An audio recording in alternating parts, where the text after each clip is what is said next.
ठीक है, तो आज हमारा रिवीजन लेक्चर है cost accounting, chapter name is contract costing. बहुत ही आसान चैप्टर है, जितने भी चैप्टर मैंने आपको पढ़ाया सब आसानी थे। अगर मैं फाइनेंस की बात करूँ, liquidator statement, foreign exchange, amalgamation आप लोगों को थोड़ा डिफिकल्ट लग रहा है बिकॉज आपने उसकी प्रैक्टिस, लेकिन फॉरेन एक्सचेंज पढ़े तो आसान लगा क्योंकि उसकी प्रैक्टिस किया तो आसान लगा, वरना वो भी आप भूल चुके थे। लिक्विडेटर मैंने पढ़ाया, उसकी प्रैक्टिस अगर आपने की होगी तो आपको याद होगा, वरना वो भी आप। प्रोसेस कॉस्टिंग जो हमने कल कंप्लीट किया है, कितना आसान था सर, फॉर्मेट बना लो, फिल इन द ब्लैंक्स ही करना है और पूरा काम कैलसी कर लिया। तो प्रैक्टिस करोगे तो पूरे मार्क्स मिलेंगे। वैसे ही same contract, but contract lengthy क्यों हो जाता है, इसके अंदर सीखने के लिए 4 टाइप है। कितना टाइप है फटाफट रिमाइंड करेंगे। पहला सिंपल कॉन्ट्रैक्ट, एक कॉन्ट्रैक्ट दिया जाएगा, उसका हमको करना है कॉस्टिंग। क्या करना है? Contract costing. एग्जांपल लूं तो एक बिल्डर ले लो जो बिल्डिंग बनाता है, तो वो एक कॉन्ट्रैक्ट लेता है और उस कॉन्ट्रैक्ट में जितना भी वो खर्चा करता है वो एक टोटल करता है, उसमें से अपनी इनकम को और अपने एक्सपेंस को और अपने क्लोजिंग को माइनस करता है, जो बचता है उसका क्या बन जाता है? वो प्रॉफिट। कॉन्ट्रैक्ट कॉस्टिंग में अच्छी बात यह है कि जो प्रॉफिट निकलता है उसे हम नेट प्रॉफिट नहीं बोलते, उसे हम क्या कहते हैं? Notional profit. क्या कहते हैं सर? अगर डेबिट साइड में बैलेंस आया तो नॉशनल प्रॉफिट, और यहाँ पे बैलेंस आया तो एक सिंगल अकाउंट बनाना है, किसमें? In the case of contract. जिसको सिंगल यानी फर्स्ट टाइप अच्छे से आ गया, उसको रिमेनिंग 3 भी आ जाएंगे। सर रिमेनिंग 3 क्या है? अभी एक कॉन्ट्रैक्ट है, अगला होगा बोलेगा सर 2 कॉन्ट्रैक्ट है। कितने कॉन्ट्रैक्ट है? उसे कहते हैं मल्टीपल कॉन्ट्रैक्ट। क्या कहते हैं? तो अगर एक बनाया तो 2 भी तो वैसे ही बनेगा। उसके बाद जो थर्ड टाइप है दैट इज एस्टिमेटेड कॉन्ट्रैक्ट। कौन सा कॉन्ट्रैक्ट? एस्टिमेटेड में ये होता है फर्स्ट ईयर में हम एक्चुअल में काम करते हैं और अगले साल की तैयारी भी करते हैं कि अगले साल अगर मैं काम करूंगा कॉन्ट्रैक्ट के ऊपर तो कितना खर्चा होगा, तो उसे कहते हैं एस्टिमेटेड। इसमें एक्चुअल बनेगा और साथ में क्या बनेगा? Estimated. Type 4 is many years के सर एक कॉन्ट्रैक्ट लिया था 2-2 साल 3-3 साल तक चल रहा है, तो उसे उसमें क्या करना है? उसमें भी कॉन्ट्रैक्ट कॉस्टिंग करना, बट मैनी ईयर्स के लिए। तो जिसको फर्स्ट टाइप आ जाएगा उसको रिमेनिंग 4 टाइप आ जाएगा। मैं आपका रिवीजन ले रहा हूं तो मैं आपको कितने टाइप पढ़ाऊंगा? 2 टाइप। ठीक है, अगर मैं बोलूं सर टाइप 4 टाइप है, कितने टाइप है? 4। पहला टाइप कौन सा है? सिंपल कॉन्ट्रैक्ट, जिसमें हमको सिर्फ एक कॉन्ट्रैक्ट अकाउंट बनाना है। सेकंड टाइप कौन सा है? मल्टीपल कॉन्ट्रैक्ट, एक से ज्यादा कॉन्ट्रैक्ट हो गए, same as it is. Third है एस्टिमेटेड कॉन्ट्रैक्ट, ये भी इजी है। And number 4 is many years contract. हमने पढ़ा चारों है, बट मैं रिवीजन में कितना ले रहा हूं? सिर्फ 2, that is contract 1 and multiple contract. और आपके पेपर में ये दोनों में से कोई एक 100% आए और ये दोनों में से कोई एक 100% आए, तो ऑप्शन में और आ गया। क्या आ गया? अगर आपने ये 2 अच्छे से करके गया है तो आप इसमें से कोई भी छोड़ देना, लेकिन मैं बोलता हूं अगर चारों पढ़ के जाओगे तो कोई टेंशन नहीं है। ये उनके लिए है जिन्होंने अभी तक पढ़ाई नहीं की है, तो आपको क्या करना है? सिर्फ 2 टाइप अच्छे से करना है, दैट इज कॉन्ट्रैक्ट और मल्टीपल। ये 2 मैं कवर करवा दूंगा आज। तो पहला हम लोग क्या करने वाले हैं आज? कॉन्ट्रैक्ट। एक कॉन्ट्रैक्ट अकाउंट इजी क्यों है? एक सिंपल सा अकाउंट बनता है, एक पेज पे कंप्लीट हो जाता है। उसका एक डेबिट साइड है, दूसरा क्रेडिट साइड है। डेबिट साइड पे क्या रिकॉर्ड करेगा इंसान? मुझे बताओ, अगर हम एक कॉन्ट्रैक्ट लेते हैं तो डेबिट साइड पे क्या रिकॉर्ड होगा? सर वही एक्सपेंसेस रिकॉर्ड हो गए, जितने भी खर्चे होते हैं, डेबिट और एक्सपेंसेस। तो आपके क्वेश्चन में बहुत सारे एक्सपेंस दिए होंगे, सबको उठा के यहाँ। हाँ, कभी कभी क्या होता है हमारे पास कोई चीजें बच जाती है, भंगार वगैरह, कॉन्ट्रैक्ट में भंगार निकलता है, स्क्रैप बच जाता है, हम उस स्क्रैप को क्या करते हैं? बेचते हैं। तो स्क्रैप एक इनकम होती है। क्या होती है? क्रेडिट और इनकम है। तो सारे एक्सपेंस डेबिट, सारी इनकम। तो कॉन्ट्रैक्ट में इनकम बहुत रेयर होती है, स्क्रैप वगैरह, भंगार वगैरह बहुत कम निकलता है, लेकिन उसके क्रेडिट साइड पे 3 फेमस चीजें हैं। ये आपको हमेशा फॉर्मेट का पार्ट बना के रखनी, लिख के छोड़ना है। Sir that is WIP, full form is work in progress. Work in, उसमें हम 3 चीजें लिखेंगे। पहला मटेरियल एक्स साइड के कॉन्ट्रैक्ट के एंड में मटेरियल कितना बचा। Number 2 work satisfied. Number 3 work satisfied और अनसेटिस्फाइड। ये वर्ड बहुत इंपॉर्टेंट है, इसके ऊपर ऑब्जेक्टिव्स बनाए जाते हैं। सर वर्क सेटिस्फाइड क्या होता है? फॉर एग्जांपल आपने बिल्डिंग खड़ा की, बिल्डिंग आपकी 10 माले की। कितने माले की बिल्डिंग है? 10 माला मुझे बनाना था, और ये जो 10 माले की बिल्डिंग बनाता है ये कॉन्ट्रैक्टर। कौन बनाता है? लेकिन उसकी डिजाइन कौन करता है पता है? आर्किटेक्चर। यानी बिल्डिंग पहले डिजाइन करती है, फिर हम उसको किसको कॉन्ट्रैक्ट देते हैं। तो आर्किटेक्चर बोलता है भाई ये 10 माले की बिल्डिंग ना ऐसा ऐसा ऐसा बनेगी, अब उसको फॉलो करेगा। इसने 4 माले खड़ा कर दिए। कितने माले खड़ा कर दिए? तो मुझे बताओ क्या 4 माला वर्क सर्टिफाइड है? नहीं सर, 4 माला जो बना है उसको अभी आर्किटेक्चर आएगा और चेक करेगा मैंने जो डिजाइन दिया था क्या इसने बराबर बनाया, क्योंकि 6 तो अनसेटिस्फाइड, इस पर तो काम ही नहीं हुआ। लेकिन जो 4 है वो बन चुके हैं, लेकिन वो बोलेगा भाई 4 में से ना तुमने 3 माला प्रॉपर बनाया, एक जो फर्स्ट फ्लोर है और या सेकंड फ्लोर है उसमें थोड़ा सा ना चेंजेस आ गए, अपने को वो सही करना पड़ेगा। उसका बचा देखो, यानी 4 माला बना, उसने बोला 3 अच्छे से बने और एक अच्छा से नहीं। तो जो अच्छे से बना वो वर्क सेटिस्फाइड, और जिसमें कुछ काम बाकी है दैट इज वर्क अनसेटिस्फाइड। ये समझ में आ गया? मतलब इसके अंदर आर्किटेक्चर एक्सपेंस भी रहेगा कि भाई वो आएगा और बताएगा वर्क सेटिस्फाइड इतना है, वर्क अनसेटिस्फाइड क्वेश्चन साफ बताएगा। कभी कभी कैलकुलेशन आएगा, बहुत इजी कैलकुलेशन तुम लोग कर सकते हो, ठीक है। ये समझ में आ गया फॉर्मेट में। डेबिट साइड पे सारे एक्सपेंस लिखो, क्रेडिट साइड पे अब इसमें एक इंपॉर्टेंट बात क्या है सर? इंपॉर्टेंट बात क्या है regarding to plant and machinery. Regarding to plant and, हम लोग अगर बिल्डिंग बनाने का कॉन्ट्रैक्ट ले रहे हैं तो कोई मशीनरी तो यूज करता होगा, बिल्डोजर वगैरह यूज करते हैं। तो बिल्डोजर वगैरह क्या होगा, उसके ऊपर वो हमारा असेट्स है, दैट इज फिक्स असेट्स। क्या है? और फिक्स असेट्स के ऊपर डेप्रिसिएशन चार्ज होता है, सबको पता है। मुझे बताओ डेप्रिसिएशन हमारे लिए एक्सपेंस है, लॉस है, इनकम एंड गेन है, क्या है सर? डेप्रिसिएशन लॉस होता है। क्या होता है? अगर आपके असेट्स की वैल्यू गिर रही है डे बाय डे तो आप उसको क्या बोलोगे? लॉस बोलोगे। और हमें लॉस भी रिकॉर्ड करना है तो कहाँ रिकॉर्ड करेंगे? डेबिट में। लेकिन आपके सिलेबस में प्लांट एंड मशीनरी के ऊपर डेप्रिसिएशन जो लगाया जाता है उसके 2 मेथड है रिकॉर्ड करने के। सर वो 2 मेथड क्या है? अगर प्लांट एंड मशीनरी का आप ओपनिंग लिखोगे तो आपको क्या लिखना है? क्लोजिंग। ये पहला इफेक्ट है। आप क्या करो, प्लांट दिया हुआ है सर, हम उसका ओपनिंग लिखेंगे। सपोज करो आपने 1 लाख की मशीन लाया, दैट इज ओपनिंग। उसके ऊपर 20,000 का डेप्रिसिएशन लगा तो 80,000 बच गया, तो वो क्लोजिंग हो गया। तो हम क्या करेंगे? प्लांट का ओपनिंग क्लोजिंग रिकॉर्ड करेंगे या फिर प्लांट का डेप्रिसिएशन रिकॉर्ड करेंगे। ये फिर से सुनो, पहला थिंग क्या है सर? या तो ओपनिंग क्लोजिंग लिखो। ओपनिंग क्या लिखते हैं हम लोग? डेबिट में। क्लोजिंग क्या लिखते हैं? ये प्लांट का रिकॉर्ड करने का तरीका है, अप्रोच है। और सेकंड क्या है? तो डेप्रिसिएशन का रिकॉर्ड होता है। मतलब क्या हुआ, अगर आपकी मशीन 1 लाख की है, अगर आपकी मशीन 1 लाख की है, उसमें साल में डेप्रिसिएशन लगा 20,000 का। कितने का लगा? 20,000 का। तो मेरे पास क्लोजिंग कितनी बची बताओ? 80,000। मतलब मैं अगर डेबिट में ओपनिंग लिखूंगा तो मुझे क्रेडिट में कितना लिखना है? 80,000। इनडायरेक्टली डिफरेंस किसका आया? 20 का। तो डायरेक्ट अपन डेप्रिसिएशन का इफेक्ट देते हैं ना। जब डेप्रिसिएशन ही दिखाना है ओपनिंग क्लोजिंग करके भी, तो हम लोग सीधा क्या दिखाएंगे? तो हम लोग हर बार जितने भी सम्स करेंगे प्लांट एंड मशीनरी के ऊपर डेप्रिसिएशन सॉल्व करेंगे और सिर्फ क्या दिखाएंगे? डेप्रिसिएशन। उसके ओपनिंग को इग्नोर कर देना, उसके क्लोजिंग को इग्नोर कर देना। कभी कभी प्लांट को बेचते भी है, दूसरे कॉन्ट्रैक्ट में ट्रांसफर भी होता है, तो हम लोग प्लांट के ऊपर के हर एडजस्टमेंट को क्या करेंगे? इग्नोर करेंगे और नॉर्मल क्या करेंगे? सिर्फ डेप्रिसिएशन करेंगे। अब इंपॉर्टेंट ये है कि इसके अंदर डेप्रिसिएशन के 2 फॉर्मूलाज है। कितने फॉर्मूलाज है? जो 11th क्लास में हमको पढ़ाया गया था, बट सर हमने पढ़ा था बट अभी का याद नहीं, तो वहां का कब का याद रहेगा? ठीक है। तो सबसे पहला फॉर्मूला ये मेजर, तो सबसे पहले हमने पढ़ा था calculation of depreciation, original cost, assets का ओरिजिनल कॉस्ट, मतलब जो ओपनिंग में दिया हुआ 1 लाख माइनस स्क्रैप। हम बोलते हैं ना भाई साल में अगर इसको यूज करोगे तो लास्ट में इसका 2,000-3,000 आएगा sir, that is scrap value. क्या है? Original cost minus scrap value divide by sir life of asset. मतलब कि सामने वाला आपको बोलेगा भाई बिल्डोजर लेके जा, 20 साल तक तेरे को टेंशन नहीं है, वो चलेगा ही चलेगा, कोई टेंशन नहीं, 50 साल तक चलेगा, उसकी लाइफ है। क्या है? तो फॉर्मूला बन गया। क्या फॉर्मूला? पहला original cost minus scrap divide by life of asset. आपके पेपर में ये तीनों दिया होगा। सर अगर ये नहीं है, हमने तो पढ़ा है सर परसेंटेज होता है 10%, 8% परसेंटेज होता है, तो उसका फॉर्मूला क्या है फिर? Original cost into.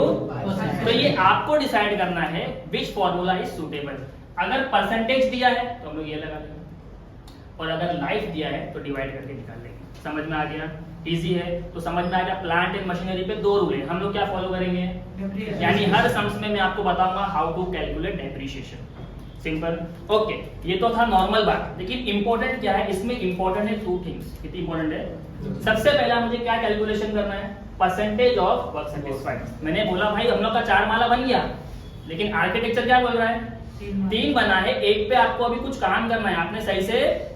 तो क्या मैं बोल सकता हूँ मेरा 4 पूरा टोटल जो है वर्क सेटिस्फाइड है? तो मुझे सही कैलकुलेशन करना पड़ेगा। जो आर्किटेक्चर बताना चाह रहा है वो क्या बोलेगा? भाई तेरा वर्क सेटिस्फाइड कितना है? क्या कर, वर्क सेटिस्फाइड को किससे डिवाइड कर? कॉन्ट्रैक्ट प्राइस से। वर्क सेटिस्फाइड को किससे डिवाइड कर? कॉन्ट्रैक्ट से, और इनटू 100। तो हमको मालूम पड़ेगा एक्चुअल में कितना वर्क सेटिस्फाइड है। तो ये परसेंटेज निकालना इंपॉर्टेंट क्यों है, वेरी इंपॉर्टेंट। देखो डेबिट साइड पे आपको क्या मिलेगा पता, नॉशनल प्रॉफिट क्या मिलेगा, आपका सम टैली हो जाता है। और अगर आपके डेबिट साइड पे बैलेंस आता है तो हम उसे क्या कहते हैं। अब इस नॉशनल प्रॉफिट का करना क्या होता है, इसे हम ट्रांसफर करते हैं हमारे प्रॉफिट एंड लॉस अकाउंट में। कहाँ ट्रांसफर करते हैं, तो तरीका ये है कि ये डेबिट से क्रेडिट में आ जाता है। कहाँ आ जाता है, यानी डेबिट में कैरेट डाउन है, यहाँ पे क्या हो जाता है वो प्रॉफिट। तो यहाँ पे जितना भी नॉशनल प्रॉफिट है इसको हम दो पार्ट में डिवाइड करते हैं। कितने पार्ट में डिवाइड करते हैं, दो पार्ट में। पहला पार्ट ये हमारे प्रॉफिट एंड लॉस अकाउंट में जाता है और सेकंड कहाँ जाता है, वर्क इन प्रोग्रेस में, जिसको हम कहते हैं ये रिजर्व है। क्या है, हर सब लोग अपनी कमाई से थोड़ा पैसा बचाते हैं, तो हमने क्या किया, प्रॉफिट एंड लॉस अलग कर लिया और थोड़ा सा पैसा क्या कर दिया, रिजर्व कर लिया। तो ये जो नॉशनल प्रॉफिट आएगा हम पहले इसको यहाँ ट्रांसफर करेंगे, फिर इस पैसे को दो पार्ट में डिवाइड करेंगे। क्वेश्चन ये है कि सर पीएनएल में कितना डालना है। अगर यहाँ पे मुझे 100 रुपीज का प्रॉफिट है तो मैं पीएनएल में कितना डालूंगा और WIP में रिजर्व कितना डालूंगा, ये बताएगा कौन हमको, परसेंटेज ऑफ वर्क सर्विस। अब सपोज करो यहाँ पे परसेंटेज आ गया, देखो यहाँ पे 4% लिखे, कितने लिखे, हाँ यहाँ पे जो भी परसेंटेज आएगा, अगर 25% आया तो कितना प्रॉफिट जाएगा, अगर 25 से 50 आया तो कितना प्रॉफिट जाएगा, अगर 50 से 90 आया तो कितना प्रॉफिट जाएगा। मतलब ये टेबल बहुत इंपॉर्टेंट है, वेरी इंपॉर्टेंट, कि सर यहाँ पे कितना प्रॉफिट जाएगा वो कैसे पता चलेगा, जितना परसेंटेज होगा। सर परसेंटेज कहाँ से मिलेगा, ये फॉर्मूले से। तो हम लोग पहले क्या करेंगे, जैसे ही नॉशनल प्रॉफिट मिलेगा क्या कैलकुलेट करेंगे, परसेंटेज ऑफ वर्क सैटिस्फाइड। ये क्या फॉर्मूला है, work satisfied divided by contract price into 100। वापस से बोलेंगे क्या फॉर्मूला है परसेंटेज ऑफ वर्क सैटिस्फाइड का, work satisfied divided by contract price into 100। यहाँ पे वैल्यू पुट करेंगे, यहाँ पे अपना आंसर आ जाएगा।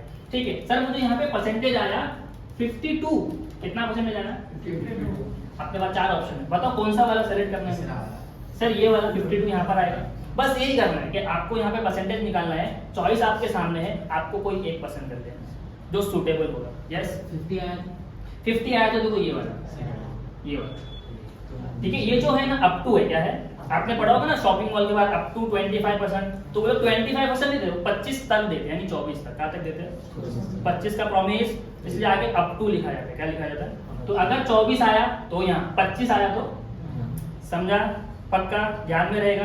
ओके, बेसिक चीज है। अभी यहाँ पे आपको सिर्फ डिसाइड करना है परसेंटेज क्या है। ये अगर 99% आया तो ये वाला, तो 90 तो ये है, यहाँ 100 है, यहाँ पे क्या है, नियरेस्ट टू कंप्लीट, मतलब 91 से 99, तो हमारा फॉर्मूला ये हो जाएगा। तो आपको ये फॉर्मूलाज याद करने हैं। परसेंटेज तो आप सब निकाल सकते हैं, सर वर्क सैटिस्फाइड को कॉन्ट्रैक्ट प्राइस से डिवाइड करो, आ जाएगा, दोनों क्वेश्चन में दिए हुए हैं।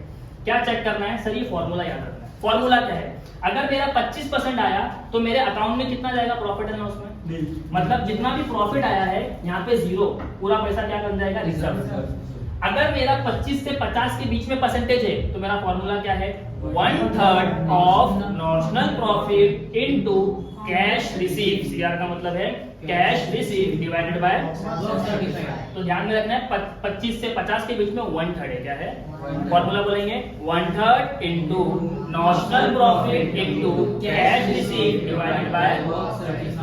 लेकिन अगर मेरा परसेंटेज 50 प्लस आ गया तो क्या करेंगे sir, 52 90, that is 2/3 of notional profit into cash receive divided by work satisfied. ये समझ में आ रही बात। तो फॉर्मूला सेम है, बस यहाँ पे 1/3 है और यहाँ पे 2/3। लेकिन अगर मैं बात करूं 91 से 99 के बीच में सर, नियरेस्ट टू कंप्लीट है, तो यहाँ पे हमारा नॉशनल प्रॉफिट वर्क नहीं करता है। यहाँ पे क्या काम करता है, एस्टिमेटेड प्रॉफिट। क्या काम करता है सर, एस्टिमेटेड प्रॉफिट कहाँ से आएगा, आपके क्वेश्चन में दिया होगा, जिसको हम कभी कभी बजटेड प्रॉफिट भी कहते हैं। क्या कहते हैं, एस्टिमेटेड प्रॉफिट बोलो या बजटेड बोलो, मतलब इतना मुझे प्रॉफिट हो सकता है, उसे कहते हैं एस्टिमेटेड प्रॉफिट। दिया होगा, इनटू किससे करना है, कैश रिसीव। तीनों में कैश रिसीव है, लेकिन यहाँ पे डिवाइड में क्या आ गया, कॉन्ट्रैक्ट। सर काम कंप्लीट की बात चालू है ना, तो जब काम कंप्लीट होता है तो वर्क सैटिस्फाइड इंपॉर्टेंट नहीं है, कॉन्ट्रैक्ट प्राइस इंपॉर्टेंट है। क्या इंपॉर्टेंट है, तो आपका फॉर्मूला क्या बना, estimated profit into cash receive divided by contract price. तो सर साइलेंट क्यों बैठे, तेरी विदाई होने वाली है, क्या कर रहे थे, ये सब आंसर देंगे, क्योंकि मुझे ऐसा लगता है कि अगर तुम लोग साइलेंट हो तो तुम लोग सो रहे हो। पहले तुम लोग के अंदर बहुत खतरनाक टैलेंट है। समझा? मतलब पक्का सो रहे हैं, ठीक है। सरफरोश नियरेस्ट टू कंप्लीट का फॉर्मूला है estimated profit divide by cash received. बोला ना सो रहा है। ये अभी सब साथ में बोलेंगे और अभी देख के बोलेंगे, आंख खोल के तुम लोग सो रहे, तुम लोगों को दिखाई नहीं दे रहा। नियरेस्ट टू कंप्लीट फॉर्मूला क्या है? Estimated profit into cash received divided by contract price. अच्छा, मेरा अगर परसेंटेज यहाँ पे 100% आया तो तो ये जो मैंने टेबल बनाया है, आपको ये फॉर्मूले के बाद टेबल बनाना नहीं है, ये आपको याद करना है। जो भी परसेंटेज आएगा आपको उसमें का फॉर्मूला यूज कर लेना। समझ में आ गया? तो फॉर्मूला याद हो जाएगा। पूरे कॉन्ट्रैक्ट में यही हार्ड वर्क है बस थोड़ा सा, बाकी सब कुछ आसान है। और कुछ बचा गया? सर कुछ भी नहीं बचा। क्लियर करें, स्टार्ट करें। चलो आज का क्वेश्चन है, दैट इज, सबके पास सेम बुक है ना? आईना पूरे मनन प्रकाशन, पेज नंबर 99, क्वेश्चन नंबर 9। सबके सामने क्वेश्चन रेडी है? Can I read the question? Okay. Question is, a building contractor furnish the following record about a contract commenced on 1st April 2017. Very important. हम contract कौन से दिन को ले रहे हैं ये डेट पता होनी चाहिए। हमने कब स्टार्ट किया? 1st April 2017. Expense incurred on the contract up to 31st December 2017 और हमने कॉन्ट्रैक्ट पे काम कब तक किया है? 31st December 2017। ये स्टार्ट किया 1 अप्रैल में और काम कब तक चालू है? यानी ये जो मेरा कॉन्ट्रैक्ट है ये कितने मंथ का हो गया? 9 months। ये इंपॉर्टेंट है। कभी कभी क्या होता है, आपको बोलेगा भाई आर्किटेक्चर की फीस 2000 रुपया है महीने की, तो आप कितना 12,000 दोगे क्या? सर 9 महीने का कॉन्ट्रैक्ट है तो उसको कितना मिलेगा? 18,000 रुपया। हम क्या करेंगे? मंथली कैलकुलेट कर लेंगे। समझ में आ गया? ध्यान में रखना 9 महीने का कॉन्ट्रैक्ट है। उसके बाद नीचे क्या दिया हुआ है?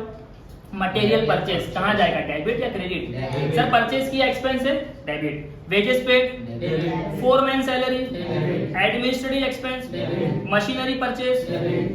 A supervisor with a monthly salary of rupees 1,000 has spent about half of his time on this contract. क्या बोला? सुपरवाइजर की सैलरी देते हैं हम लोग 1,000 रुपया पर मंथ। कितना देते हैं? वेरी इंपॉर्टेंट, ठीक है। हम लोग उसको 1,000 पर मंथ देते हैं। क्या कैमरे में ये कवर हो रहा है? सुपरवाइजर सैलरी ये हम लोग कितना दे रहे हैं उसको? 1,000, राइट? क्या हम लोग 12 महीने का कॉन्ट्रैक्ट बना रहे हैं? तो मुझे बताओ टोटल सैलरी कितनी होगी इसकी? 9 मंथ के हिसाब से 9,000। कितनी सैलरी हमें उसको देना है? पक्का 9,000 रुपया पूरा देना है? नहीं सर, क्वेश्चन नहीं बोला। वो पूरा टाइम कॉन्ट्रैक्ट पे नहीं दे रहा है तो वो सुपरवाइजर, लेकिन कॉन्ट्रैक्ट के लिए कितना टाइम दे रहा है? Half time. सैलरी भी हाफ मिलेगी, तो इसका हाफ कितना होगा? 4,500। अगर मैं इसका हाफ निकालूं 4,500 क्या है? सुपरवाइजर की सैलरी। कैलकुलेशन समझा? ऐसा ही इंटरेस्टिंग कैलकुलेशन पेपर में आता है। सैलरी दे देगा, पर मंथ दे देगा। हमको पता है कॉन्ट्रैक्ट 9 महीने का है, मल्टीप्लाई करो। आगे बोला भाई आधा टाइम देता है तो आधी सैलरी दो। समझ में आ गया? पक्का, ठीक है। आगे बढ़ते हैं। Material at site on 31st December 2017 were worth ₹2480। Material at site, देखो मैंने बात किया है आपके फॉर्मेट की, इनका वर्किंग प्रोग्रेस। यहाँ पे मैंने क्या लिखा है?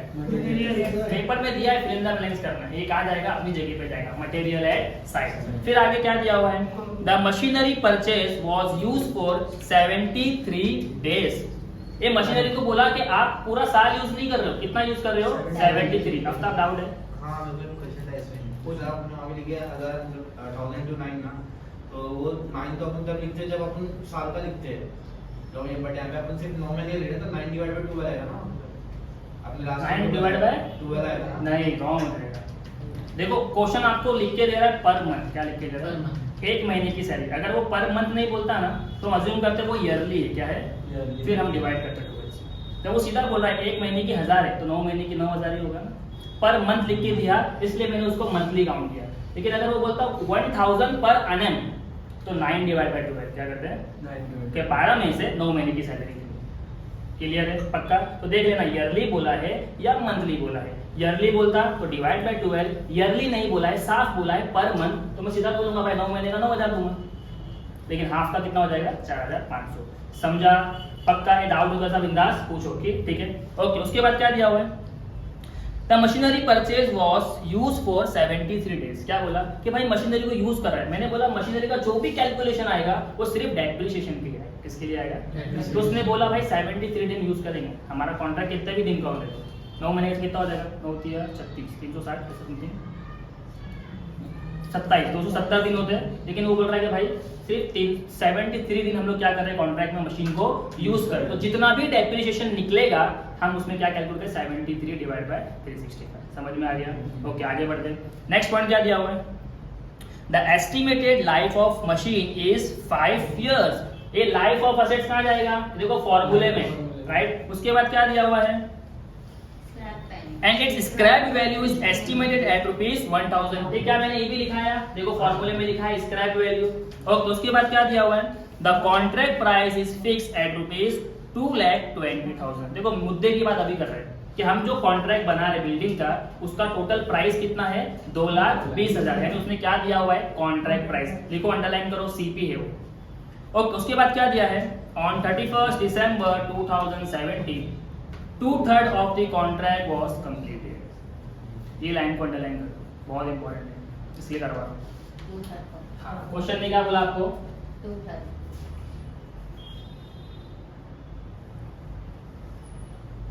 आगे से दिख रहा है? वो सेंटेंस को मैं फिर से लिख रहा हूं। देखो क्वेश्चन बोल रहा है 2/3 of the contract was complete। और कोई इंफॉर्मेशन दिया आगे? सर आगे क्या बोला है? Work satisfied was ₹1,20,000। आगे उसने क्या दिया? ये बोलने के बाद वर्क सेटिस्फाइड दिया, कितना है? 1,20,000।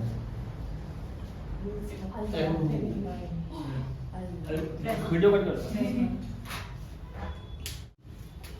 ठीक है। एक क्वेश्चन पे रिपीट वापस आ जाओ। क्वेश्चन ने आखिरी में बोला है, बहुत इंपॉर्टेंट है, जिसको वो समझ गया कॉन्ट्रैक्ट कॉस्टिंग का आंसर आ जाएगा। क्या दिया हुआ है? 2/3 ऑफ कॉन्ट्रैक्ट वाज कंप्लीटेड। एक इंफॉर्मेशन है, क्या है उसको यूज कैसे करना आगे बताता हूँ। फिर आगे बोला है वर्क सेटिस्फाइड 1,20,000। देखो मैं यहाँ पे वर्क सेटिस्फाइड हमेशा लिखता हूँ और हम लोग हमेशा लिखेंगे कितना है? 1,20,000। आगे क्वेश्चन ने क्या बोला है? कैश रिसीव कितना है? 90,000। 90,000 have been paid on account. Paid का मतलब कैश रिसीव। क्या दिया हुआ है? 3 चीजें दिया है। कैश कितना दिया हुआ है? 90। ये 3 चीजों को दिमाग में बैठा लो। क्यों? अगर ये 3 चीजें आपके टेक्स्ट बुक में आपके क्वेश्चन में अवेलेबल है, मतलब हमें कैलकुलेशन करना है और क्या ढूंढना है। कभी कभी वर्क सेटिस्फाइड नहीं है तो फर्क भी नहीं पड़ता, उसको ढूंढने के लिए कोई चीजें नहीं होती, हम इग्नोर करते हैं। लेकिन अगर ये चीजें दी हुई है इस तरह से तो आपको क्या ढूंढना पड़ेगा? Calculation of work unsatisfied. Sir कैसे मालूम पड़ा? क्वेश्चन ने बोला 2/3 कंप्लीट है तो 1/3 इनकम्प्लीट हुआ ना, that is unsatisfied, that is 2। तो हम लोग क्या करेंगे? कैलकुलेशन कैसे करेंगे? देखो सबसे पहले इसको यूज करते हैं। कैसे यूज करेंगे? सर क्वेश्चन बोल रहा है कॉन्ट्रैक्ट का कितना कंप्लीट है? मुझे बताओ कॉन्ट्रैक्ट का प्राइस कितना है? 2,20,000 कॉन्ट्रैक्ट का प्राइस है। क्वेश्चन आपको बोल रहा है कि कितना कंप्लीट है? 2/3। करो कैलकुलेट। 1,46,000। 1,46,000 पॉइंट में आया समथिंग? वो 6,666 47 में आएगा। ठीक है। हाँ, तो आपको पॉइंट में भी आप लोग लिख सकते हो या फिर आपकी बुक में लिखा हुआ है 1,47,000 राउंड ऑफ करके, तो आप लोग राउंड ऑफ कर लेते हैं टेक्स्ट बुक के हिसाब से। सपोज करो 1,47,000। ये मैंने क्या किया? ये क्वेश्चन में बोला था 2/3 कंप्लीट है, मैंने निकाला। सर कॉन्ट्रैक्ट 2,20,000 का है, अगर 2/3 कंप्लीट है तो कितना कंप्लीट है? 1,47,000। अभी आपके पास कौन आया पता है? आर्किटेक्चर आया। क्या है? मैंने बोला भाई 1,47,000 कंप्लीट है 2/3 के हिसाब से, चेक कर ले। उसने चेक किया और बोला भाई वर्क सेटिस्फाइड कितना है? 1,20,000। कितना है? तो लेस 1,20,000। इतना मैंने बनाया 2/3, लेकिन वो बोल रहा है मेरे हिसाब से पूरा कंप्लीट। मेरे हिसाब से कितना सेटिस्फाइड है? तो बचा कितना? 27,000। तो क्या हो गया? ये वर्क अनसेटिस्फाइड। क्या तुमको ये बात समझ में आई? यस। ये कैलकुलेशन याद रहेगा, ये सेंटेंस याद रहेगा। बैठ के पेपर में पूछा है तो हो सकता है बीकॉम में भी रिपीट कर दे। क्या करना है? सर 2/3 कंप्लीट बोला तो 2/3 किसका निकलेगा? कॉन्ट्रैक्ट प्राइस का निकला। हमने बोला भाई कंप्लीट है 147। फिर टेक्स्ट बुक ने क्या बोला? कितना सेटिस्फाइड है? 1,20,000। तो जो फर्क आया वो क्या है? समझ गया? आगे क्या बोला देखो, वेरी इंपॉर्टेंट, सबसे इंपॉर्टेंट यही है, प्रिपेयर कॉन्ट्री अकाउंट। ठीक है, कर लेंगे। चलो मेरा फॉर्मेट रेडी है, ओके, फटाफट हम लोग वैल्यू पुट करते हैं।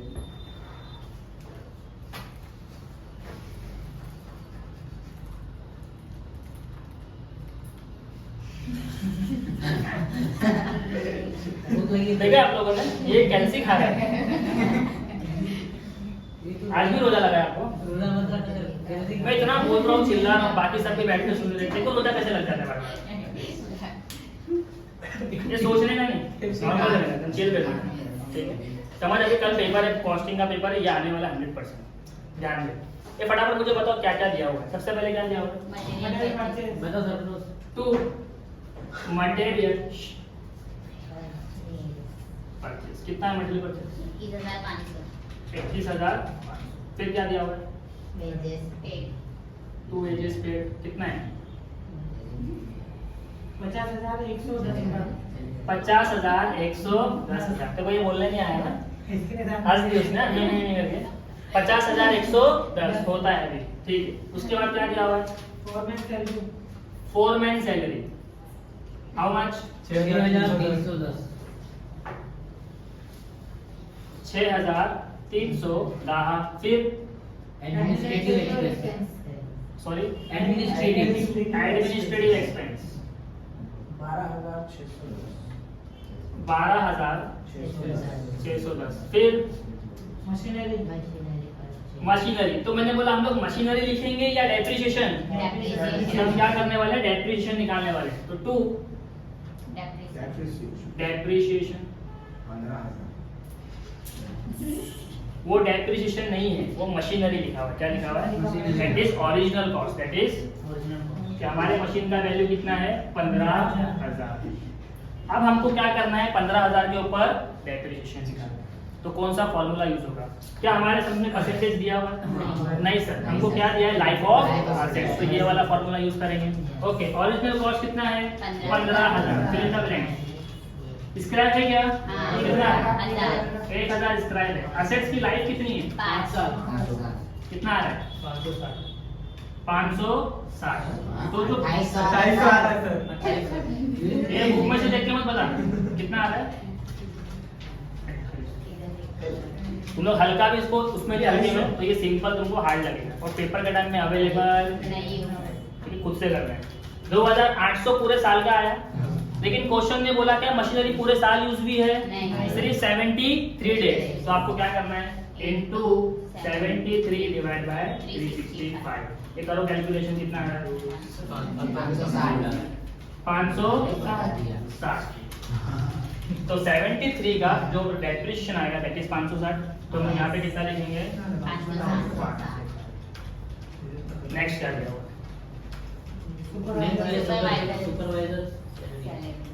Supervisor salary 4,500। कितना निकाले हमने? देखो यहाँ पे निकाल के 4,500। सबको याद है पॉइंट? ओके, नेक्स्ट क्या दिया हुआ? हो गया? दिया ना मटेरियल सेट कितना है? 2,480। 2,480। वर्क सेटिस्फाइड भी दिया हुआ है 1,20,000। वर्क अनसेटिस्फाइड हमने कैलकुलेट किया 27,000। और कुछ है? बस टैली करना, डिफिकल्ट लगा? फिर दो कैलकुलेशन मैंने कराया आपको, एक डेप्रिसिएशन निकाले हमने फोकस के साथ, और वर्क अनसेटिस्फाइड ढूंढे, क्योंकि हमको पता था 2/3 कंप्लीट है तो 1/3 इनकम्प्लीट होगा। क्लियर हो गया? चलो कैलकुलेट करेंगे। इसका रूल लगा दो, देखो कितना आ रहा है? 149480। 149480। 149480 कितना है? 95,590। 95 टोटल आ रहा है। और अच्छा, माइनस करके 149480 53890। 53890। 53890। एक डेबिट साइड में बैलेंस आया कॉन्ट्रैक्ट अकाउंट के, that is your notional profit.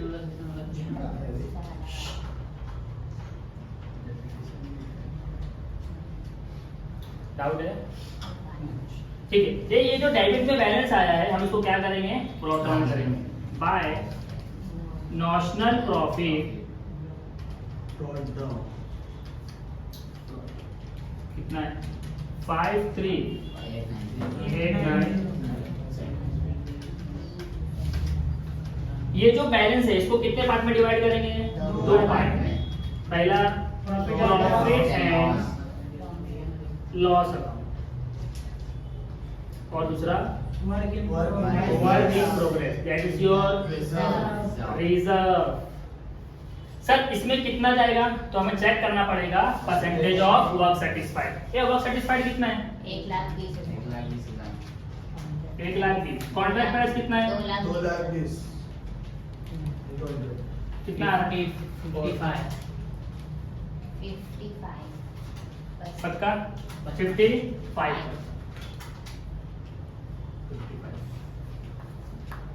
सबका है सर 55% क्या करना है हमको ट्रांसफर करना है। तो हमें क्या करना पड़ेगा, कौन से कैटेगरी में 55 आ रहा है सर, किस में आ रहा है 2/3 में। ये तो देखो हमने फॉर्मूले से डिसाइड किया, लेकिन क्वेश्चन ने आपको डायरेक्ट बताया था 2/3 ऑफ कॉन्ट्रैक्ट प्राइस। तो मैं चाहता डायरेक्ट भी कर सकता था, बट हर सम्स में आपको क्या करना है, ये कभी कभी होगा ना तो हम लोग कैलकुलेशन करेंगे। समझ ला, ओके। क्या फॉर्मूला है 2/3।